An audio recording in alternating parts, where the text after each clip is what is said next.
3, chapter 40, that fraud is fair in war.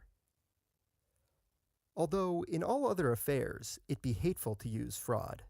in the operations of war it is praiseworthy and glorious, so that he who gets the better of his enemy by fraud is as much extolled as he who prevails by force. This appears in the judgments passed by such as have written of the lives of great warriors, who praise Hannibal and those other captains who have been most noted for acting in this way. But since we may read of many instances of such frauds, I shall not cite them here. This, however, I desire to say,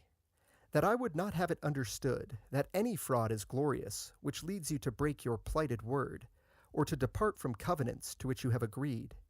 For though to do so may sometimes gain you territory and power, it can never, as I have said elsewhere, gain you glory. The fraud, then, which I here speak of, is that employed against an enemy who places no trust in you,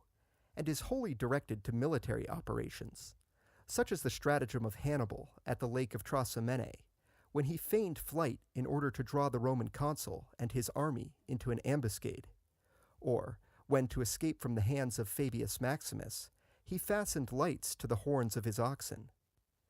Similar to the above was the deceit practiced by Pontius, the Samnite commander, to inveigle the Roman army into the Caudine Forks. For after he had drawn up his forces behind the hills, he sent out a number of his soldiers, disguised as herdsmen, to drive great herds of cattle across the plain,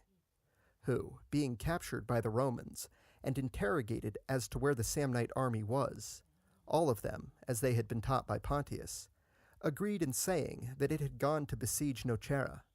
which being believed by the consuls, led them to advance within the Caudine Valley, where no sooner were they come than they were beset by the Samnites. And the victory thus won by a fraud would have been most glorious for Pontius, had he but taken the advice of his father, Herennius, who urged that the Romans should either be set at liberty unconditionally, or all be put to death,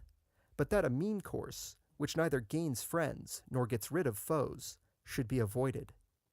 And this was sound advice, for, as has already been shown, in affairs of moment, a mean course is always hurtful.